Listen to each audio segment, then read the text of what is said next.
Georg Friedrich Handel. Mm-hmm. Okay. On page 30, we have Graupner's monologue, who he addresses to Dr. Schultz. And then on page 36,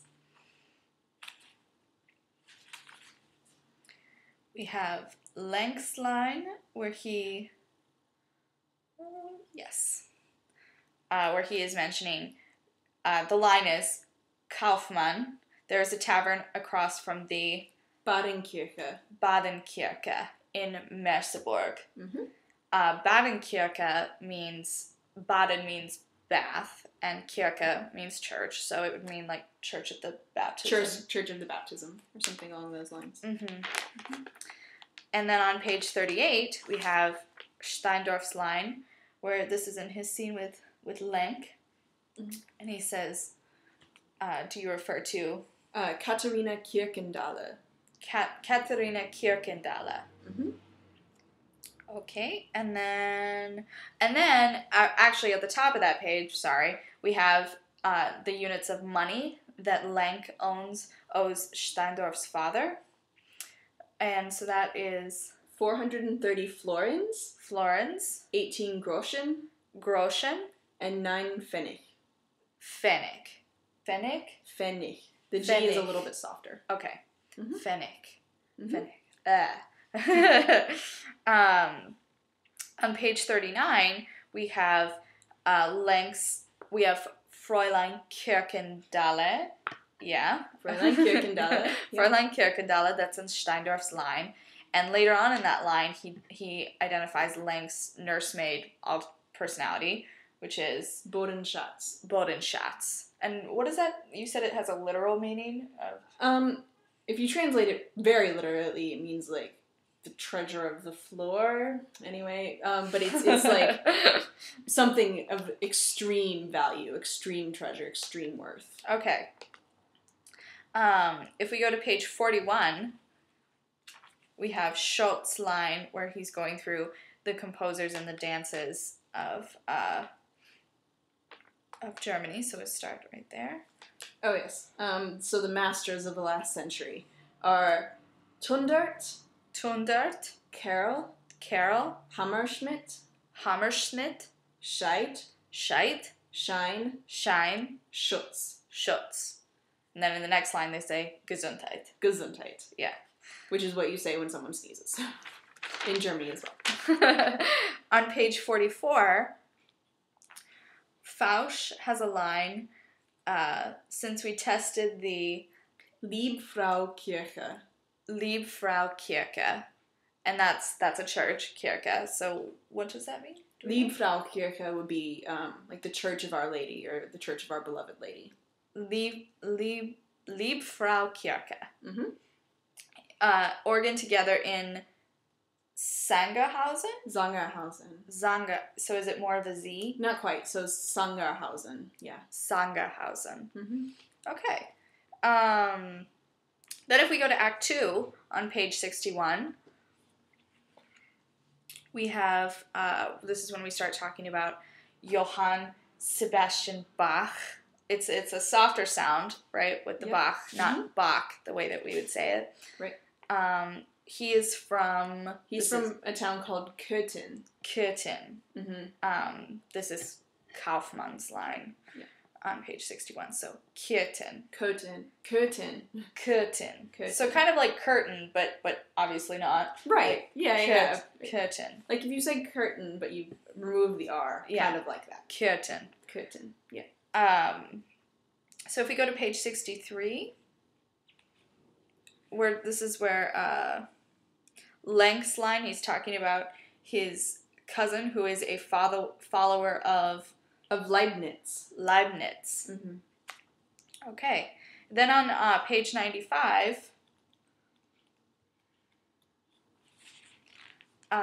we have where Bach was born. Now this is a little odd. Do you want to tell me what we talked about earlier with the town name? Sure. It's actually not a town name. It's the name of a state. Mm-hmm. Germany is divided currently into 16 different states, and each state has both an English name and a German name.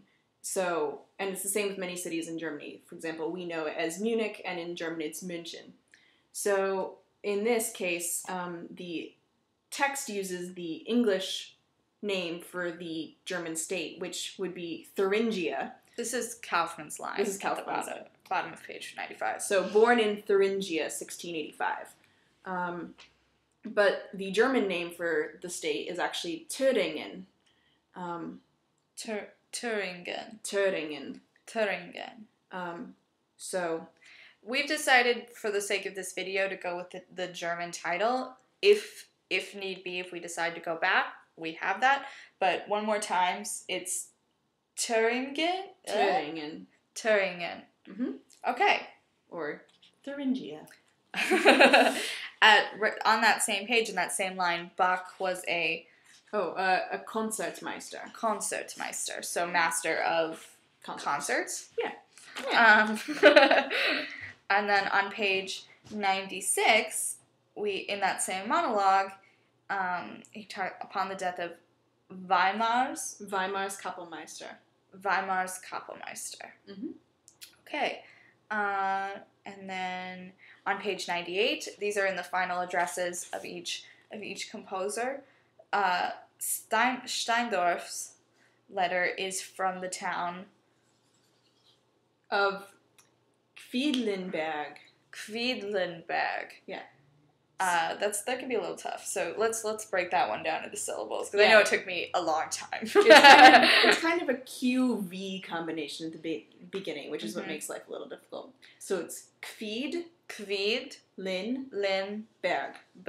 Yeah. Cool. Quedlinburg. Yep.